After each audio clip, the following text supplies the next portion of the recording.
সেখানে তোমাদের আদমের মতো আদম আসে। সেইসব আসমানে তোমাদের নূহের মতো নূহ আসে। সেইসব আকাশে তোমাদের নবীর মতো নবী আসে। তবে সেগুলো তোমাদের জানার, তোমাদের পর্যবেক্ষণের বাহিরে। Islamic Voice. Follow Islam as your lifestyle. সাবা সামাওয়াতিন তেবাকা, স্তরে স্তরে, তবকা তবকা। এটা বুঝেছেন তো? আমি এই আসমানটাকে 7 তালা করে সৃষ্টি করেছি। একটা হাদিসে নবীজি বলেছেন, তোমরা এখানে যেরকম আসো, এখানে জীবজন্তু, মানব দানব, ঘর সংসার আছে। তোমাদের এই আসমান, জমিন থেকে প্রথম আসমানের দূরত্ব যে দূর, আই রিপিট, জমিন থেকে প্রথম আসমানের দূরত্ব মানে প্রথম আসমানের প্রথম ছাদের নিচের পিঠ, এইটা দূরত্ব যে দূর। প্রথম আসমানটার পুরুত্ব তার চাইতে 70,000 গুণ বেশি। পুরুত্ব দবজ পুরুত্ব।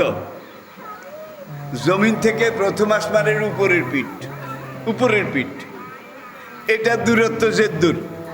সেখান থেকে দ্বিতীয় আসমানের দূরত্ব তার চাইতে 70,000 গুণ বেশি।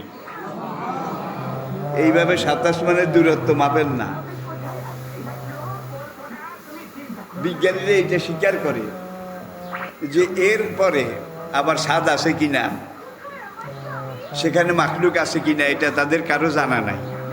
কিন্তু হাদিসে নবীজি বলেছেন, সেখানে তোমাদের আদমের মতো আদম আসে। সেইসব আসমানে তোমাদের নূহের মতো নূহ আসে। সেইসব আকাশে তোমাদের নবীর মতো নবী আসে। তবে সেগুলো তোমাদের জানার, তোমাদের পর্যবেক্ষণের বাহিরে, অনেক দূরে। তাই সেখানেও দেখা যায় কিছু আছে। এই যে 7টা আসমান আপনি পার হবেন, আমি বলেছি জমিন থেকে সপ্তম আসমান, শেষ ছাদ উপরের, এইটার নিচের পিঠে দূরত্ব যে দূর। সেখান থেকে সিদরাতুল মুনতাহার দূরত্ব তার চাইতে 70,000 গুণ বেশি। খাইছে সিদরাতুল মুনতাহা, যেখানে গিয়ে জিবরাইল সারেন্ডার করেছে, জি ইয়া রাসূলুল্লাহ মাইতো আর সেক্তা নেই, হুজুর আমার হ্যান্ডম শেষ। হ্যান্ডম বুঝেন তো, আমি আর এর উপরে যেতে পারবো না। নবী তখন বললেন, ভাই জিবরাইল, কোথায়? কাবাগরের বাবে উম্মেহানি গেট, সেখান থেকে আমাকে নিয়ে এসেছ। বাইতুল মাকদাস পেরিয়ে, 7 আসমান পেরিয়ে, আলমে নাসুত মালাকুত পেরিয়ে, সিদরাতুল মুনতাহা এখানে এসে তুমি বলো যে আমি আর যাইতে পারবো না, তাইলে আমার কি হবে? এখন জিবরাইল বললেন, আমার প্লেনও আর আমার উড়োজাহাজও এখান থেকে আর উপরের দিকে যেতে পারবে না। তাইলে পাইলটও সারেন্ডার করেছে। আর যেই বোরাক, যেই বিমান, এটার গতি ছিল কমপক্ষে 1,86,000 মাইল সেকেন্ডে। এখনকার জঙ্গি বিমান ঘন্টায় নয় 500 মাইল যায় ঘন্টায়, আর বোরাকের গতি ছিল সেকেন্ডে 1,86,000 মাইল। কেমন লাগে? তখন জিবরাইল বললেন, এখান থেকে উপরের দিকের জগৎটা আমার ধরা ছোঁয়ার বাইরে। আমি যে লহে মাহফুজ থেকে ওহী আনি, এই পর্যন্ত এসে উকি মারি। আল্লাহ লহে মাহফুজের পর্দাটা সরাই দেন। আমি এখান থেকে লহে মাহফুজ দেখে আল্লাহ যে দূর থেকে যে দূর নাজিল করতে বলে আপনার কাছে, আমি জিবরাইল সেখান থেকে সে দূর সেই কয়টা আয়াত আপনার কাছে পৌঁছাই দিই লহে মাহফুজ থেকে। এখন নবী একটু অপ্রস্তুত হয়ে গেলেন। পাইলটও যাবে না, বিমানও যাবে না, আমার গন্তব্য কোথায়? আমাকে কোথায় যাওয়া লাগবে? তখন জিবরাইল বললেন, যেই অনন্ত বিশ্ব চরাচরের মালিক রব্বুল আলামিন তিনি আপনাকে দাওয়াত করেছেন। আসরা বিআবদিহি লাইলাম মিনাল মসজিদিল হারাম ইলা মসজিদিল আকসা, এই হলো সফর শুরু। তাহলে দেখা যায় মহান মালিক তার সবচেয়ে প্রিয় বন্ধুকে তার বাড়িতে দাওয়াত দিয়েছেন, ইনভাইট করেছেন। এখন সেই মহান মালিক প্লেনও পাঠিয়েছেন, প্লেনের পাইলটও পাঠিয়েছেন। ওই পর্যন্ত যাওয়ার পরে এইবার নবী বলেন কদ্দুর আসা হয়েছে, আর কদ্দুর বাকি আছে। জিবরাইল ছোট্ট করে বললেন, মোট রাস্তার 70,000 ভাগের 1 ভাগ আসছি, বাকি 69,000 ভাগ সামনে। খাইছে রে খাইছে।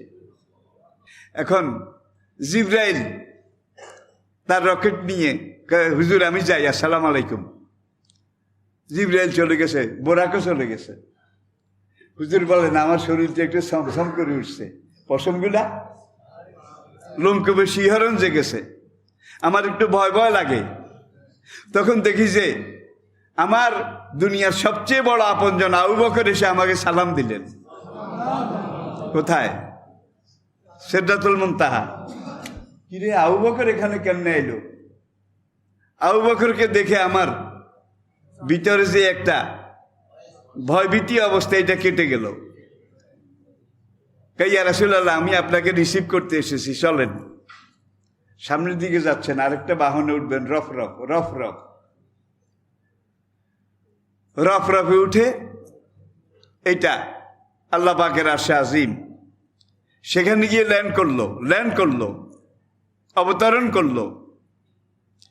একদল ফেরেশতা সামরিক পোশাকে একেবারে সজ্জিত হয়ে নবীকে গার্ড অফ অনার দিচ্ছেন। রাজকীয় নিয়ম, রাজকীয় মেহমান এসেছে। এখন সেখানে মেহমানকে, you are the honourable royal guest, he is the royal guest, he is the honour royal guest অমুক, his royal highness, his royal excellency, welcome him. আমরা তাকে ওয়েলকাম জানাই। এরকম আসে না নাই? বঙ্গভবনের গেট দিয়ে, গণভবনের গেট দিয়ে ঢুকার আগে গেইটে একদল চৌকস সামরিক বাহিনী, তারা এখানে গার্ড অফ অনার দিয়ে তারপরে মেহমানকে প্রেসিডেন্টের কাছে নিয়ে যায়, প্রধানমন্ত্রীর কাছে নিয়ে যায়। ঠিক কিনা বলেন? হুজুর বলে এখানে যখন আমি রফরফ থেকে নামবো, আমার গা আবার একটু সমসম করে উঠলো। ওখান থেকে আবু বকর উঠেই দিছে, খেয়াল আছে তো? আপনি এটাতে উঠে যান। এখানে এসে এখন নবী আবার কোনো বর্ণনায় সে আবু বকরের জায়গায়, হুজুর যখন হেঁটে সামনের দিকে যাচ্ছেন রফরফে আরোহণ করার জন্যে, তখন হযরত বেলালের কাঠের খড়ম, স্যান্ডেল সট্টর সট্টর সট্টর সট্টর হুজুর হাঁটে। এখন দেখে যে বেলালের খড়মের আওয়াজ শোনা যায়। যেই বেলাল দিনে 5 বার কাঠের খড়ম পাই দিয়ে সট্টর সট্টর করে মসজিদে নববীতে আসতেন, আজান দিতেন, মুয়াজ্জিনি করতেন, আবার এই কাঠের খড়ম পাই দিয়ে যাইতেন। এই কাঠের বেলালের খড়মের আওয়াজটা নবীজির খুব পরিচিত। এখন যখন বেলালের খড়মের আওয়াজ পাইছে হুজুরে, এখানে তো আবার বেলাল, ওখানে আবু বকর, এখানে বেলাল। বলে যে আমি আবার একটু স্বাভাবিক হইলাম, ভয়টায় আশঙ্কাইটা কেটে গেল। এইবার আমি আল্লাহ পাকের খোদাই সিংহাসন, আল্লাহ পাকের আরশের মুখামুখি হলাম। আরশের মুখামুখি হওয়ার পরে এইবার আরশের মালিক ফেরেশতারা আমাকে গার্ড অফ অনার দিয়ে বলল, আত্তাহিয়াতু লিল্লাহি ওয়াসসালাওয়াতু আত-তাইয়্যিবাত, he is the honourable royal guest, his royal excellency, his royal highness, we welcome him. এইবার বাড়ির মালিক চিনতেন তো? যখন মেহমান করে সামনাসামনি গিয়ে উপনীত হলেন, ফেরেশতারা গার্ড অফ অনার দিয়ে ফেললো, আত্তাহিয়াতু লিল্লাহি। এইবার বাড়ির মালিক, ঘরের মালিক, যিনি মেহমানকে দাওয়াত করেছেন, বিমান পাঠিয়ে, রফরফ পাঠিয়ে তার রাজধানীর আরশে আজিমের এখানে এনেছেন। এখন আরশের মালিক বলেন, আসসালামু আলাইকা আইয়ুহান নবী, হে আমার প্রিয় নবী, আপনাকে আমি আল্লাহ সালাম দিচ্ছি, আপনার উপরে সালাম রহমত বরকত বর্ষিত হোক। নবী জবাবে বললেন, আসসালামু আলাইনা ওয়া আলা আমি। আজকে যারা আমার উম্মত আছে, কিয়ামত পর্যন্ত আমার উম্মত যারা আসবে, সবার পক্ষ থেকে বললাম, ওয়া আলাইকা সালাম ইয়া রাব্বি। আমি আপনার সালামের জবাব দিলাম, কিয়ামত পর্যন্ত সর্বশেষ উম্মত তাদের পক্ষ থেকে আপনাকে সালাম দিলাম। তাহলে সেখানে গিয়েও তো নবী উম্মতকে ভুলেন নাই নাকি? মেরাজ থেকে ফিরে এসে মসজিদে নববীতে যখন কথা হচ্ছিল মেরাজ সম্পর্কীয়, নবী ধারাবাহিক বর্ণনা, আমি এইভাবে গেছি, এইভাবে আসছি।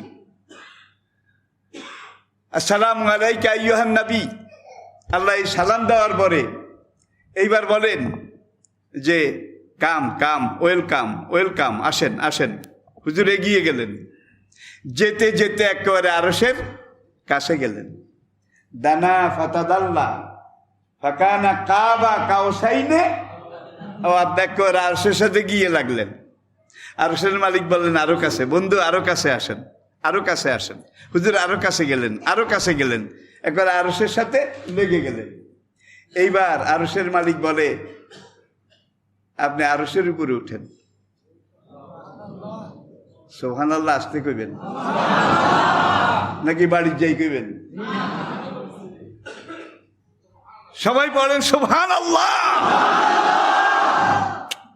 হুজুর সাইয়্যিদুল আম্বিয়া, সাইয়্যিদুল মুরসালিন, যত কিছু যা ছিলেন, হুজুর তো মানুষ ছিলেন নাকি? হুজুর তো মানুষ ছিলেন। ওমা ইয়ান্তিকু আনিল হাওয়া ইন হুয়া ইল্লা ওয়াহিয়ুই কুল ইন্নামা আনা বাশারুম মিসলুকুম। হে নবী, দুনিয়ার মানুষদেরকে বলে দেন, আমি তোমাদের মতো একজন মানুষ, এর বাইরে কিছু না। ইউহা, তোমাদের কাছে ওহি আসে না, কিন্তু আমার কাছে ওহি আসে, এই ব্যাসকমের দূর, কিন্তু আমি তোমাদের মতো মানুষ। এখন ভাই একদল তরিকতের নামে নবী কি মাটির তৈরি নাকি নূরের তৈরি, এইটা লইয়া মাথা ফাটাফাটি ভাই, কিলাকিলি। একদল কয় মাটির তৈরি, আর একদল কয় না, মাটির হইলে এটা প্রেস্টিজ ইস্যু, নবী নূরের তৈরি। আচ্ছা, কবরের 3 প্রশ্নের মধ্যে বোধহয় কথা এইটা আসে। ফেরেশতারা জিজ্ঞাসা করবে, তোমার নবী মাটির তৈরি না নূরের তৈরি? হাসরের মাঠে যে কড়ায় গন্ডায় চুল চেরা হিসাব হবে, সেখানে বোধহয় আল্লাহ জিজ্ঞাসা করবে যে আমার হাবিব, তোমার নবী মাটির তৈরি না নূরের তৈরি? কি হাসরের মাঠে বোধহয় হিসাবের মধ্যে জিজ্ঞেস করবে? এইটা কোনো জিজ্ঞাসার ব্যাপারই না, ঠিক কিনা বলেন? শেফ চলে না দুধ রোজ, ফরজ ওয়াজিবের সাথে দেখা নাই। আবার আরেক দল নামাজ পড়ে না, শরীয়ত মানে না, গাঁজার কলকি টানে নাকি? কয় আমরা আসল মারেফত করি, আসল মারেফত। আমাদের মারেফতে জাহিরি কোনো নামাজ নাই, রুকু সেজদার নামাজ নাই। কয় কি আছে? কয় মনের নামাজ পড়ো রেমান, মনের নামাজ, মনের নামাজ। নবী নামাজ পড়েছেন রুকু সেজদা, কি সল্লু কামার আইতুমুনি উসাল্লি, আমি যেভাবে রুকু সেজদা দিয়ে নামাজ পড়ি তোমরা সেইভাবে নামাজ পড়ো। এখন এরা তরিকার এমন কামেল আকমাল পূর্ণাঙ্গ দরজায় উঠেছে, এখন এরা রুকু সেজদার খেতাও কিলা না। হুজুর কি আরে, হুজুরের প্রত্যেকটা নিঃশ্বাসে মেয়েরাজ হয়, প্রত্যেক নিঃশ্বাসে বলে হুজুরের মেয়েরাজ হয়। হুজুরের নিঃশ্বাস থেকে গাজার গন্ধ আসে, শুধু সারাদিন গাজার কলকি টানে, আসে না নাই? কয়েক করে পীরে কামেল দস্তগীর শাইখুল ইসলাম, আফতাবে শরীয়ত, মাহতাবে তরিকত, হাজিয়ে জমান, অলিকুল শিরোমণি হজরত আল্লামা মাওলানা সাইয়্যিদানা মুর্শেদানা অমুক সেরাকালি বদনা, মোজাদ্দাদি, নকশেবন্দি, খাতাগাদ্দি। ভাই আগেও লেজ পরে লেজ, কিন্তু বিশ্বের সেরা মানব, আল্লাহর পরে সৃষ্টির মধ্যে যিনি সবচেয়ে বড়, সৃষ্টির মধ্যে সবচেয়ে বড় কে? মুহাম্মদ রাসূল। তিনি রোমান সম্রাট, পারস্য সম্রাটের কাছে চিঠি লিখতেছেন। আপনারা দেখেন হাদিস খুলে, মি মুহাম্মদের রাসূলুল্লাহ, আল্লাহ রাসূল মুহাম্মদের পক্ষ থেকে রোমের বাদশার কাছে এই চিঠি। আল্লাহ রাসূল মুহাম্মদের পক্ষ থেকে পারস্য সম্রাটের কাছে এই চিঠি। সেখানে হযরত মাওলানা মুর্শিদানা সাইয়েদানা অলিকুল শিরোমণি, এই হলনা তলনা আরো কত কিছু আছে নাকি? মুলার সাইতে বিসি বড় হয়ে গেছে, ঠিক কিনা বলেন? তো কথাটা আমি এই জন্য বলছি, আরশের মালিক এবার বললেন আপনি আরশের উপরে উঠেন। হুজুর বললেন আমি আরেকটু অপ্রস্তুত হয়ে গেলাম, শত হলো তো আমি মানুষ, আমি মাখলুক, আর এটা খালেকের সিংহাসন। ওয়াসি'a কুরসিয়ুহু সামাওয়াতে আর রহমান আলাল আরশিস, রহমান আরশের উপরে উপবিষ্ট। এইবার রহমান দ্বিতীয়বার বললেন কাম কাম। হুজুর আরো কাছে গেলেন, আরো কাছে, আরো কাছে গেলেন। আরশের মালিক এবার বললেন আপনি আরশের উপরে উঠেন। আল্লাহু আকবার, আপনি আমার আরশের উপরে উঠেন। হুজুর বললেন আসি তো, কেন ডাকছেন, কি বলবেন, কি হুকুম করবেন করেন, আসি তো। আরশের মালিক বললেন আপনি আরশের উপরে যদি না উঠেন তাহলে আপনার মেরাজ হবে না, যেই জন্য আপনাকে এনেছি সেই উদ্দেশ্য পুরো হবে না। হুজুর বললেন লেমাজা, হোয়াই নট, হোয়াই, কেন হবে না? আমার রবুবিয়ত, আমার খোদাইর এলাকা যে দূর, আপনার নবুয়তের এলাকাও দূর। আমি এক কথায় বলে দিলাম, আমি খোদাইর এলাকা যে দূর, আপনি নবীর নবুয়তের এলাকাও এর দূর। এখন যেখানে বসি আমি আমার খোদাই চালাই, এখানে যদি না উঠেন তাহলে আপনার নবুয়তের এলাকা আপনাকে পর্যবেক্ষণ করানো যাবে না, পুরো এলাকা আপনাকে দেখানো যাবে না, পুরোপুরি আপনাকে বুঝানো যাবে না। সুতরাং আপনি আরশের উপরে উঠেন। ইব্রাহিম নবীর মেরাজ হয়েছিল অগ্নিকুণ্ডে, কি নমরুদের অগ্নিকুণ্ডে। মুসা নবীর মেরাজ হয়েছিল কোহে তুরে। ইউনুস নবীর মেরাজ হয়েছিল মাছের পেটে। এগুলো আপনারা জানেন তো। কিন্তু আমাদের নবীর মেরাজ হয়েছে কোথায়? আমাদেরকে সৃষ্টি করেছেন যিনি, তার পরিচয় রব্বুল আলামিন। আর আমাদের নবী যেই নবী, তার পরিচয় রহমতুল লিল আলামিন। আর আমাদেরকে যেই কোরআন আল্লাহ দিয়েছেন সেই কোরআনের নাম আল্লাহ রেখেছেন ইন হুয়া ইল্লা যিকরুল লিল রব্বুল আলামিন, রহমতুল লিল আলামিন, যিকরুল লিল আলামিন। তিনটাই ন্যাশনাল নাকি ইন্টারন্যাশনাল? ন্যাশনাল নাকি ইন্টারন্যাশনাল? আসুন ইনশাআল্লাহ আগামী জুমায় এই মেরাজের সামনের অংশ। এখন হুজুরে জিজ্ঞেস করলেন তোমার খড়মের আওয়াজ পাইছি, এত এত এত এত দূরত্ব পেরিয়ে আমি যখন সিদরাতুল মুনতাহায় গেলাম দেখি যে তুমি চট্টর চট্টর করি।